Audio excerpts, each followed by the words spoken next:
Hello and welcome to the third week of Neon Dev Bootcamp.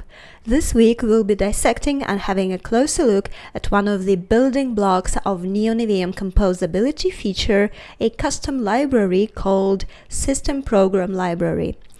This library was created specifically by Neon EVM to address the Ethereum-Solana architectural differences having to do with account creation, transfer of sols, assigning ownership, and storage allocation. So we'll break it down step by step and see how to create accounts and transfer sols directly from our Solidity contracts without the need to learn all the ins and outs of Solana architecture. So first we'll have a look at the Ethereum and Solana discrepancies addressed by the System Program Library to understand why exactly we need this library and in which use cases it is helpful for us. Then we'll step into the library files and see what kind of instructions it generates and how, and then we'll see what kind of getters are available in this library for us to be able to read the data later. And then we'll have a look at an example contract and run a test script to see how to use this library in action. So let's have a look at these Ethereum-Solana differences for which we need this library. So as I've mentioned before, these are mostly account-related differences. So let's have a look at what are Ethereum and what are the Solana accounts. So, as you know, an Ethereum account is an entity with an Ether balance that can send transactions on Ethereum. And there are two account types. They can be user-controlled or deployed as smart contracts. And the first one are controlled by private keys, and smart contracts deployed to the network are controlled by the code. And Ethereum accounts have 4 fields. The first is nonce, a counter that indicates the number of transactions sent from an externally owned account or the number of contracts created by a contract account. Then the balance, the number of way owned by this address. Then the code hash, and you know that this hash is basically, it refers to the code of an account on the EVM. And this EVM code gets executed if the account gets a message call. And it also has the storage root or storage hash. It's a 256-bit hash that encodes the storage contents of the account. And speaking about storage, on Solana, all data is stored in what are called accounts. You can think of data on Solana as a public database with a single accounts table, where each entry in this table is an account. If we are thinking of accounts on Solana, we can say that first they can store up to 10 MB of data, which contains either an executable program code or program state. Then accounts require a rent deposit in Lamports that's proportional to the amount of data stored within this account, and you can fully recover it when you close the account. Then every account has a program owner. Only the program that owns an account can change its data or deduct its Lamport balance.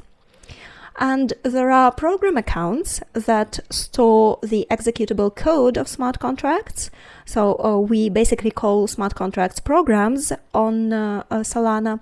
And there are data accounts that are created by programs to store or manage program state. And every account on Solana has these fields. The first is data. It's a byte array that stores arbitrary data for an account. And for non-executable accounts, this often stores state that's meant to be read from. And for program accounts, so for smart contracts, this contains the executable program code.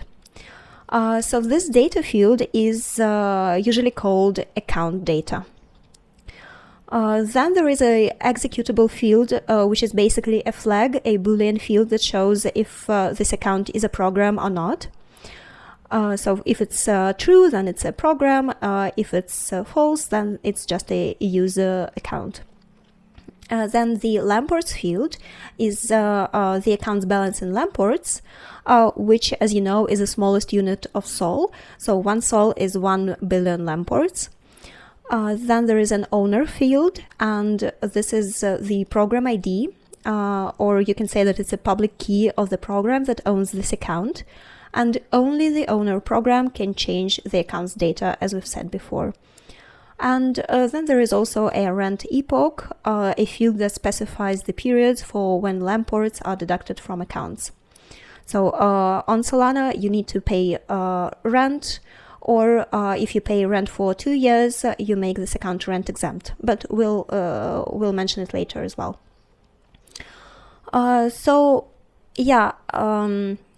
As I've said already, on Solana, smart contracts are called programs. So executable accounts are programs, and program ownership is a key part of the Solana account model.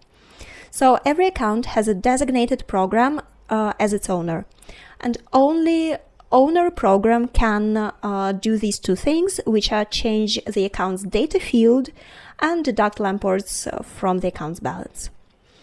And by default, all new accounts are owned by the system program. So the system program, mind that our library is called the system program library. It's not coincidental. So the system program does a few major things. First is the new account creation. Only the system program can create new accounts. Then it manages space allocation. It sets the byte capacity for the data field of each account. It can transfer and assign program ownership.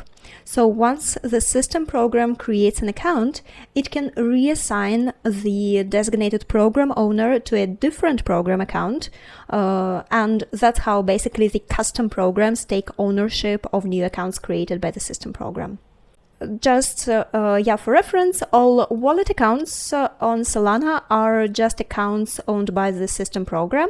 The Lamport balance in these accounts shows the amount of sols owned by the wallet, and only accounts owned by the system program can pay transaction fees. And deploying a Solana program creates an executable program account. The program account stores the executable code of the program. So for simplicity, you can treat the program account as the program itself. When you invoke a program's instructions, you specify the program account's address, called the program ID. And on Solana, the executable code of a program is stored in a different account than the program's state.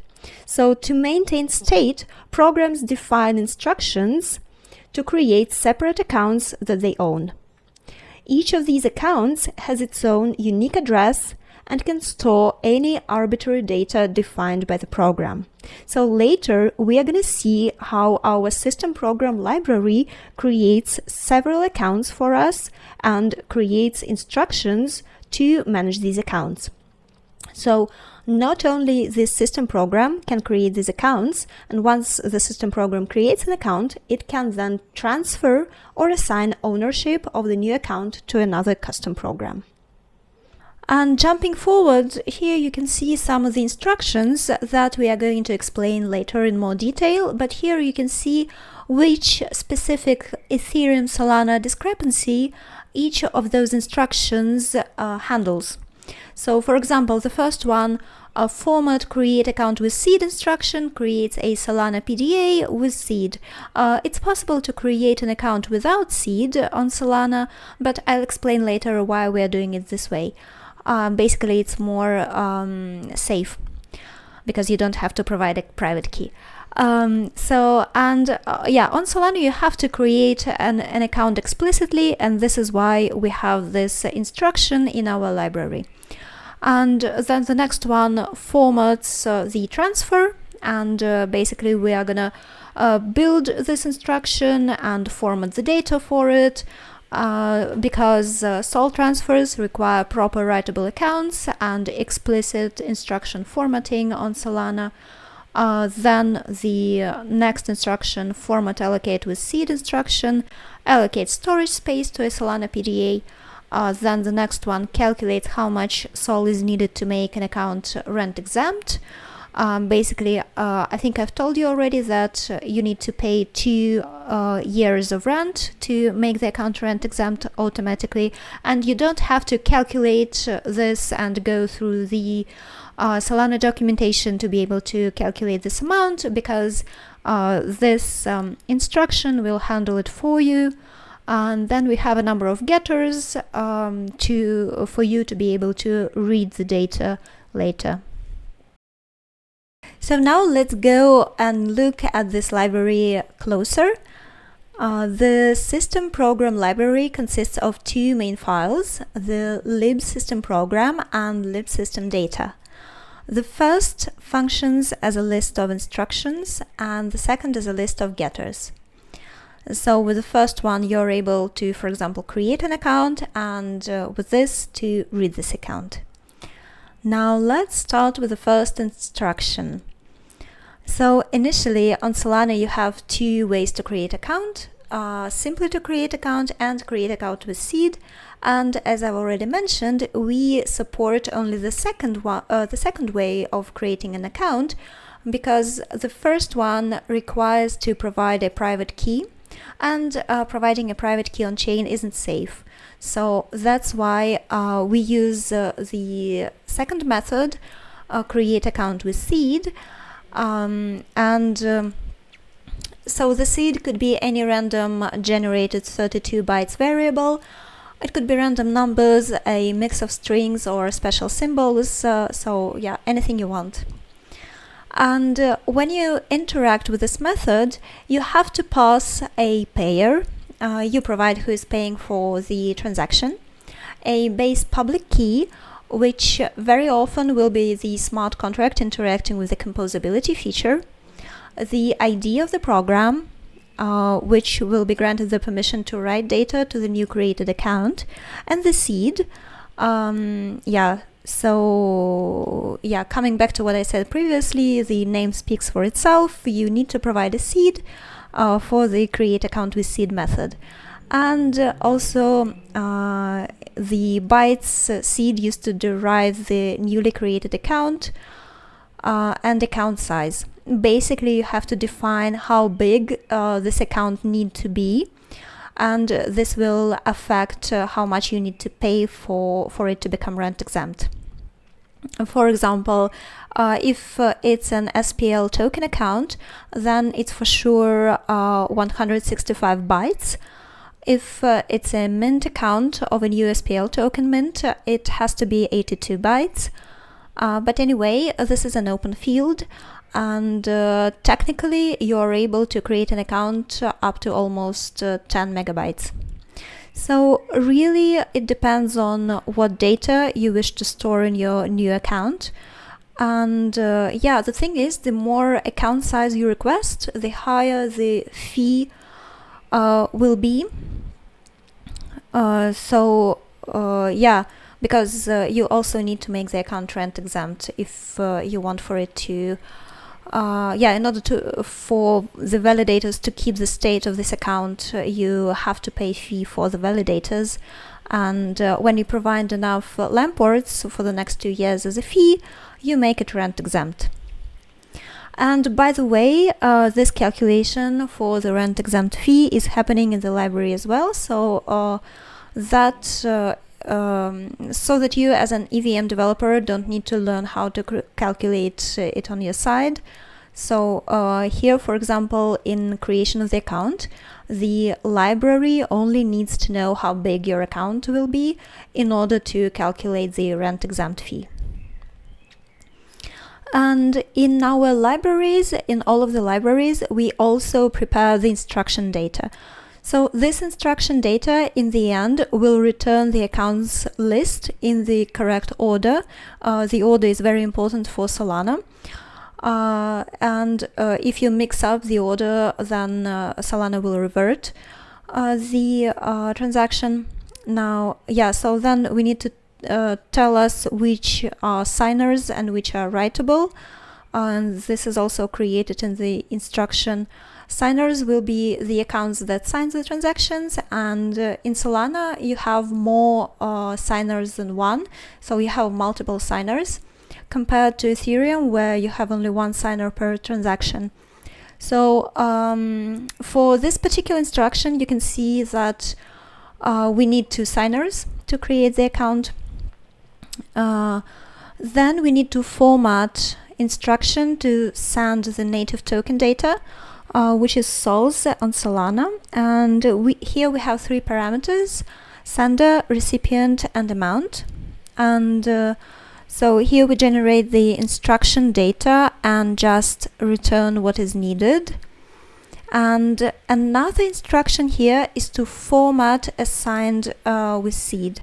So the assign with seed instruction is a helper function that assigns a Solana PDA to a Solana program. And here we need to pass a couple of parameters: the base public key, which is used to derive the PDA that we want to assign, then the public key of the program or the program ID that is used to derive the PDA and to which we want to assign the PDA, and the seed, the bytes seed that was used to generate the PDA that we want to assign. So here again we are going to generate the accounts, the signers and the writable accounts. Yeah, basically this is how we create all these helper functions for our instructions. And the next one, the allocate with C instruction, is also created in the same way. And this instruction is used to allocate storage space to a Solana PDA. So we pass the base public key that is used to derive the PDA that we want to allocate space to. Then the program ID, again the seed and the account size.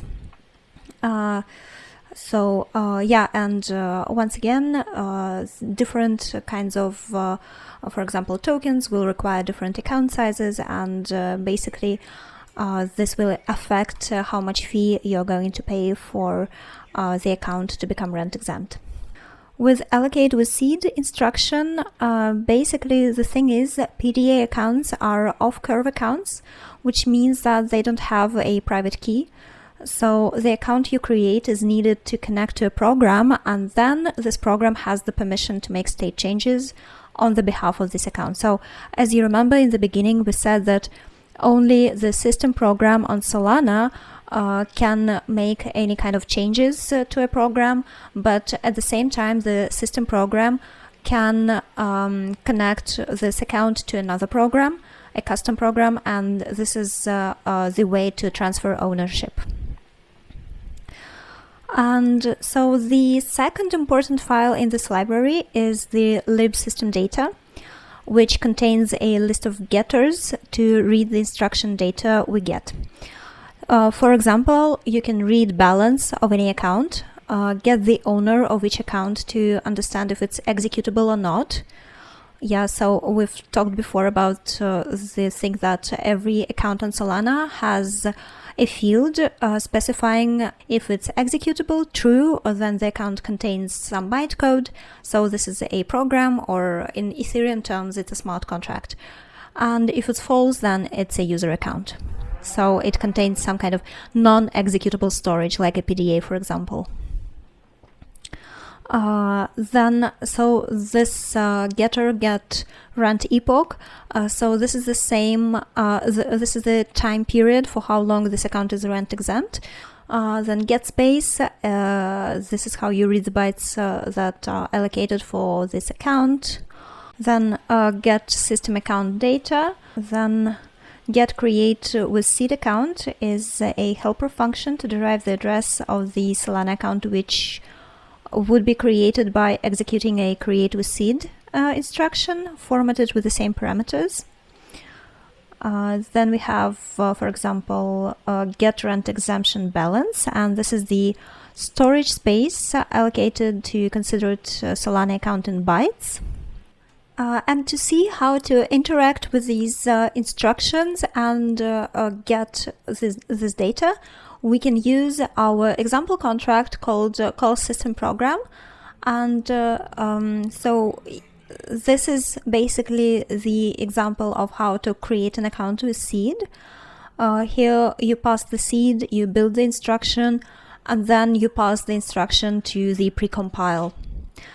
The same thing again with transfer, assign, and allocate. You build the instruction and then you pass it to the precompile. Also, here below you can find some examples on how to use the getters from the libsystem data. And so here we have a test script which runs the call system program. And with this test, we are going to create account with seed, transfer sols. We are going to use the assign and allocate methods and call data getters to check if each getter is acting as it should be. Now that we've run the test, let's see what's been done. First, in the first test, we generated a new Solana account using a base public key, a program ID, and a seed string. Then we used the function from the contract to create and fund the account with the create account with seed instruction. And so we queried the account on Solana and confirmed that first it was owned by the token program, it had the correct rent-exempt Lamport balance, and allocated exactly 165 bytes of space, the size needed for a token account. Then we tested transferring 1 billion Lamports, which is 1 sol. Then the test for assign with seed demonstrated how to reassign a system account to a new program, and in our case to the SPL program. So first we created and funded a new derived address, again with a base key, seed, and program ID. And initially the account was owned by the system program. After executing assign, the owner changed to the token program. And then we tested the storage allocation. So initially the account existed, but the space was 0. And after running our allocate function, we verified the account and had 165 bytes for the space. And we kept the same Lamports and ownership. So these are all the tests that we've run. What you can do next is, of course, you can go ahead and test it yourself. But the main task would be to create an account on Solana and transfer sols using the library we've been discussing today. And if you'd like to get bonus points, you can also try extending this example contract with your own custom instruction. So you can go through the Solana documentation and see what kind of instruction you can create and try to add it to this contract and run the test to see if it works properly. Thank you for your time. I'll see you next time.